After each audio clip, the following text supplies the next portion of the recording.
back with another story today out of Phoenix, Arizona. Before we get started, check to see if you're subscribed to this channel. If not, go ahead and tap that subscribe button and the notification bell. If you're new to the channel, include new subscriber in your comment, and I'll try my best to respond to all of you.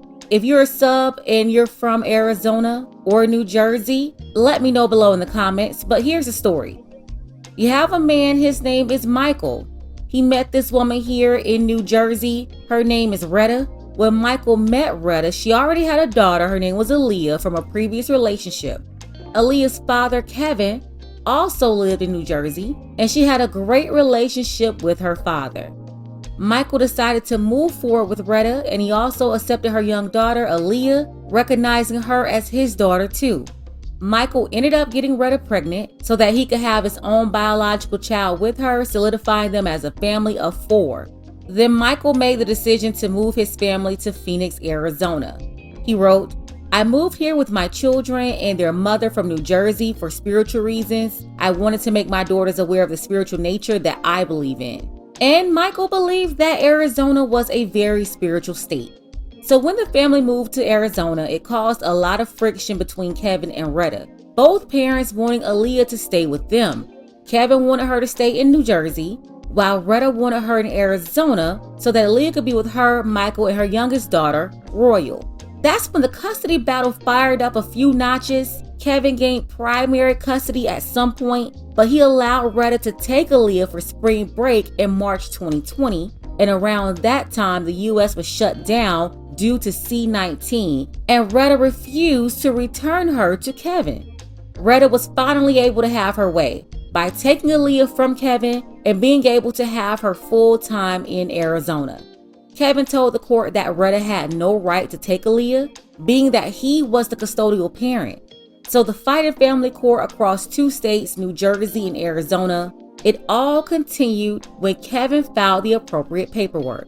Meanwhile, Michael and Retta lived as a family of 4 in Phoenix, including both daughters, Aaliyah and her little sister, Royal.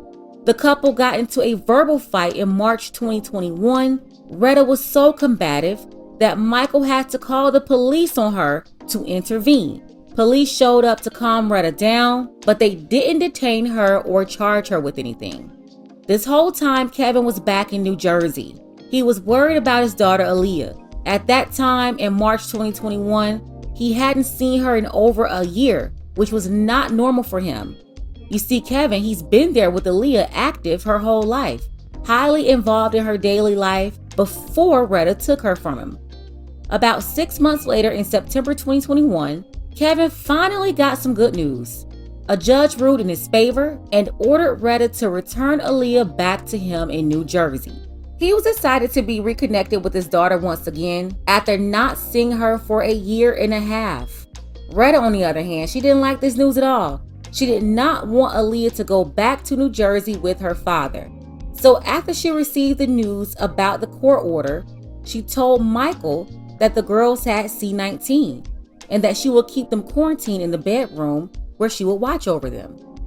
2 days after Retta received the court order, Michael came home shortly before 6 p.m. This was the evening of September 8th, 2021, and he found 9-year-old Aaliyah and her 4-year-old sister, Royal, both of them lifeless in the bed.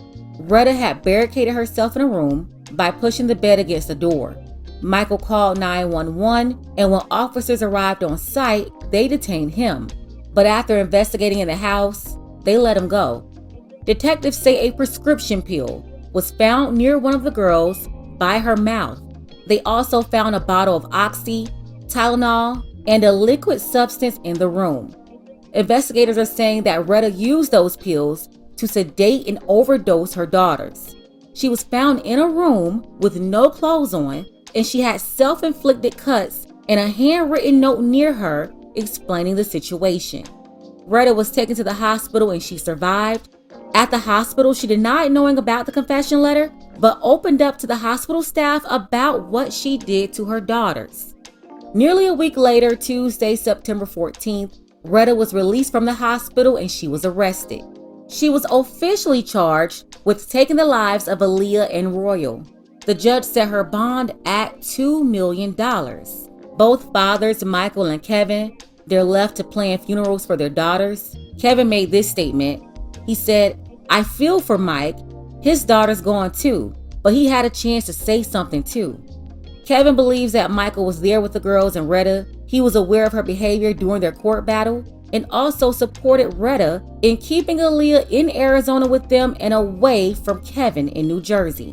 Sadly, we have another example to add to the millions of stories never told by mainstream media. I'm talking about the story of the flawed family court system. Kevin had custody of his daughter, but the mother didn't want him and his new woman to have her. Instead, she wanted their daughter to live with her and her new man. And by the way, the new man, Michael, was there living with his daughter that he has with Retta along with Aaliyah. Michael knew that Retta was not right when she took Aaliyah from Kevin. It was Michael, the stepdad's idea to move to Arizona in the first place. 2,500 miles away. He didn't care that Aaliyah will be ripped away from her father, or vice versa if she had to be ripped away from her mother. And in this case, Retta lost, and that was her excuse for doing this to those kids. He thought that somehow he was the better parent and was making the decision for another man's child. And that's my problem with Michael and people like him. And as far as Retta, she's your typical controlling, deceptive Cruella. Men lose in family court every day, but when women lose, they can't take it.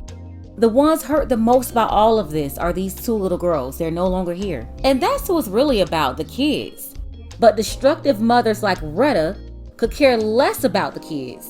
It was all about her and Michael and what they wanted to do, as if Kevin had no daughter involved in this. If she knew that it would hurt her so bad if her daughter had to move away from her permanently and stay with her father 2,500 miles away, why did she move to Arizona in the first place? She didn't move across town. She moved on the other side of the country. And that decision made it impossible for them to split time with their daughter.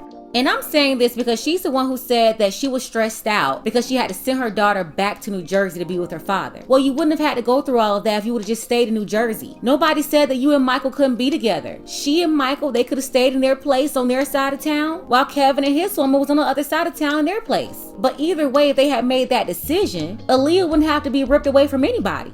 And then Michael made a GoFundMe and he wrote there, "My two angels." In the description, he talked about his two daughters. Once again, he's moving as if Kevin didn't exist. Kevin was not an absentee father. He had a great relationship with his daughter. So why didn't he reach out to Kevin so they could do it together and plan their daughter's funerals? But hey, that's just my opinion on this.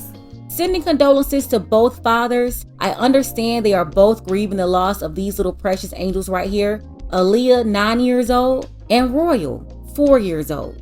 I want to thank Humble Brother, Rashid, Stephen, Prodigal Son, and Dark Power. Thank you all for contributing to this channel and helping to get the word out about these stories like this that often go unnoticed and they're never talked about. I really appreciate all of you for what you do to help make this happen, including those of you who emailed me these stories. You can support the channel too. Check below for the links to the Cash App and PayPal. Ladies, fellas, want a balance analysis? Want the truth from a woman's perspective? Then you're going to want to subscribe to this channel and don't forget to like and share.